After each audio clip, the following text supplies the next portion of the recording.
नमस्कार, आप सभी का स्वागत है स्टार सिटी न्यूज़ में। मैं इस वक्त दिल्ली के राजेंद्र नगर विधानसभा इंद्रपुरी क्षेत्र में मौजूद था। साथ ही हमारे भारतीय जनता पार्टी के राजन चावला जी हमारे साथ मौजूद हैं। आइए इनसे सीधी बात कर लेते हैं आने वाले आगामी चुनाव को लेके।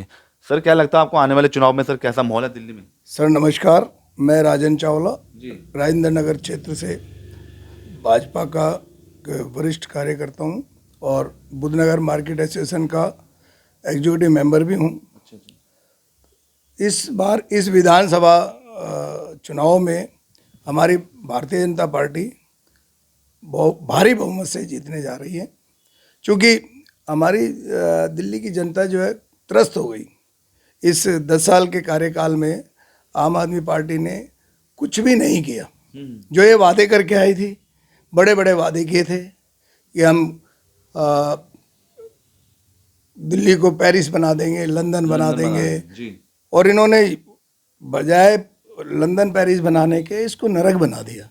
कहीं भी चले जाओ टूटे हाल है, पूरी सड़कें गड्ढे और सीवरेज ओवरफ्लो है। राजेंद्र नगर बुद्ध नगर का जो एरिया है, यहाँ की जो आप स्थिति बता रहे हैं सर, हाँ जी, जाम की स्थिति। जी, पूरी दिल्ली में और राजेंद्र नगर क्षेत्र में और ये बुद्धनगर में तो सीवरेज का इतना बुरा हाल है कि हमारे बुद्धनगर मार्केट एसोसिएशन का जो ग्रुप है उसमें अगर 10 कंप्लेंट है जी, उसमें से 9 तो कंप्लेंट ओवरफ्लो की आती रहती है। अच्छा, मगर सर आम आदमी पार्टी के मुख्य हैं अरविंद केजरीवाल जी कहते हैं कि भाजपा के पास कोई विकल्प नहीं है, ना कोई विकास का कोई एजेंडा है, ना कोई मुख्यमंत्री चेहरा है। नहीं, भाजपा के पास विकल्प क्यों नहीं है? भाजपा के पास पूरा विकल्प है। भाजपा एक वन मैन पार्टी नहीं है। आम आदमी party one man command party है। उसमें केवल और केवल अरविंद केजरीवाल जी जो बोलते हैं, जो वो करते हैं, वो बाकी सब उसी का आदेश मानते हैं। भाजपा एक पूरी अंतर्राष्ट्रीय स्तर पर पार्टी है। इसमें जो वरिष्ठ नेता हैं, जो शीर्ष हमारा नेतृत्व है, वो इसको डिसाइड करते हैं। वो बहुमत से जो पारित होता प्रस्ताव उसी को मानते हैं। अच्छा, क्या लग रहा है इस बार चेहरा कौन रहने वाला सर राजेंद्र नगर में? राजेंद्र नगर क्षेत्र में हमारे दावेदार तो बहुत है, सबका अधिकार भी है कि जो कार्यकर्ता है, जैसे मैं कार्यकर्ता हूँ भाजपा का इतने सालों से, मेरी उम्र 60 वर्ष की हो गई, मैं सीनियर सिटीजन के उसमें आ गया हूँ, तो मेरा भी ये है कि भाई मैं भी दावेदारी तो कर सकता हूँ। बिल्कुल। अब ये शीर्ष नेतृत्व के ऊपर है कि वो किसको और कैसे क्या समझकर टिकट का वितरण करते हैं। मगर लगातार आप लोगों से मिल रहे हैं सर, क्या चाहती है जनता इस बार? 2100 रुपये चाहती है या 2500 रुपये चाहती है सर? ना तो 2100 चाहती है, ना 2500 चाहती है।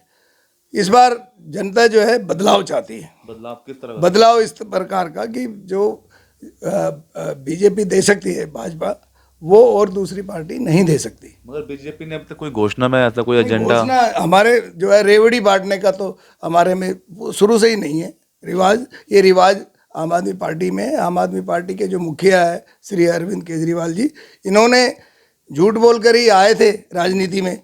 आज से 10 साल पहले जो वो कहते थे कि मैं बड़ा घर नहीं लूंगा, बड़ा बंगला नहीं लूंगा, हाँ जी, गाड़ी नहीं लूंगा, और वो आज बड़े बंगले में रह रहे हैं और वो उसके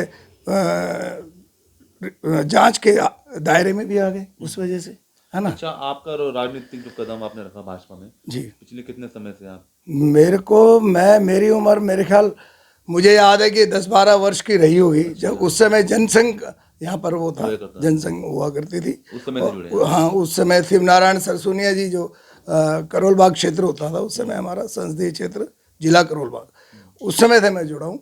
फिर ये जनता पार्टी हुई, फिर भारतीय जनता पार्टी हुई। अच्छा, आपको जो समाज सेवी से राजनीति तक का आपको जो सफर रहा सर, और आज आप जो इस मुकाम तक पहुंचे हैं, आपका जो इतना नाम है क्षेत्र में, समाज के बीच में, कैसे आपका सफर शुरू हुआ सर? मेरा सफ़र, मेरे पिताश्री जो है वो ये बोला करते थे कि भारतीय जनता पार्टी एक ऐसी पार्टी है, साफ सुथरी और एक ईमानदार छवि है इस पार्टी की।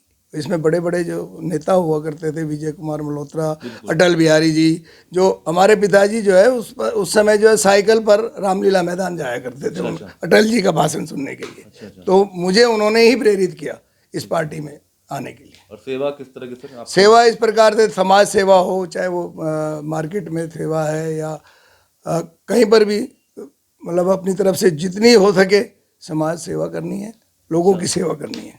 सेवा आपकी जैसे रहती है, मार्केट से भी आप जैसे जुड़े हुए हैं, कोई मार्केट की कोई परेशानी हो? मार्केट की जैसे कोई परेशानी है, किसी के कोई दुकानदार कोई परेशानी बताता है कि भाई सुरक्षा को लेके या कोई हमारे, हाँ, तो उसको हम हर प्रकार से, चाहे वो विधायक हो क्षेत्र का, उसके पास जाके हम बोलते हैं, अनुरोध करते हैं कि भाई ये समस्या है, इसको हल होना चाहिए, तो हम कराते हैं। चाहे वो सीवर की है, चाहे वो किसी भी प्रकार की है, सुरक्षा को लेकर है, वो हम हर किसी प्रकार की प्रकार सेवा हर रहती है। प्रकार की सेवा। अच्छा, अंत में और कुछ कहना चाहेंगे लास्ट में? नहीं, मैं अंत में बस यही कहना चाहूँगा, जनता से अपील करना चाहूँगा कि ये इस भ्रष्टाचारी सरकार को बदलकर और एक ईमानदार छवि वाली पार्टी जो कि भारतीय जनता पार्टी है, उसको वोट दें और उनको बहुमत से जिताएं, ताकि ये जो बदलाव आए, जो हमारी जनता या दिल्ली जो झेल रही है, दुनिया भर के गड्ढे, उनमें पानी भरा रहता है। अभी ये जो हमारे राजेंद्र नगर क्षेत्र में जो 3 छात्र जो है डूब कर मरे, है ना जी, वो सब इनकी लापरवाही और अव्यवस्था के कारण हुआ। मैं तो यही चाहूँगा कि इस प्रकार जनता, तो भाजपा अगर आती है दिल्ली में तो व्यवस्था लगता है आपको? हाँ, बिल्कुल बिल्कुल बिल्कुल। जो देखो, केंद्र में आज तक एक उंगली किसी ने नहीं उठाई हमारी मोदी सरकार के खिलाफ। कोई बता दीजिए आप भ्रष्टाचारी के कोई एक भी, मतलब 27 कोई एक साल भी। का आपने बनवास काटा दिल्ली में सर, हाँ जी, सरकार नहीं बना पा रहे दिल्ली में आप? हाँ, सरकार इसलिए नहीं बना पा रही क्योंकि ये आए थे कि भाई हम लोकपाल लाएंगे, हम एक साफ स्वच्छ जो है सरकार देंगे, ईमानदार की सरकार देंगे। ईमानदारी तो इन्होंने सारी हटा दी। नाम तो लेकर आए थे ईमानदारी का, लेकिन ईमानदारी की नहीं इन्होंने तो बेईमाना करा, कोई करोड़ों रुपए का घोटाला कर दिया, शीश महल बना दिया, क्या क्या। और जनता को किसी प्रकार की, मतलब जो है सीवर का, देखो मैं जाता हूँ कहीं भी, आप भी आए होंगे दिल्ली में, कहीं भी सीवर के ओवरफ्लो है, हर जगह गड्ढे हैं सड़कों में, है ना जी। तो मैं अपनी नहीं, आप खुद ही देख लीजिए, कहीं पर भी पूरी दिल्ली त्रस्त है। ठीक है, धन्यवाद आपका। जी, धन्यवाद। तो ये हमारी सीधी बात राजन चावला जी से, स्टार सिटी के साथ मैं जितेंद्र गुप्ता।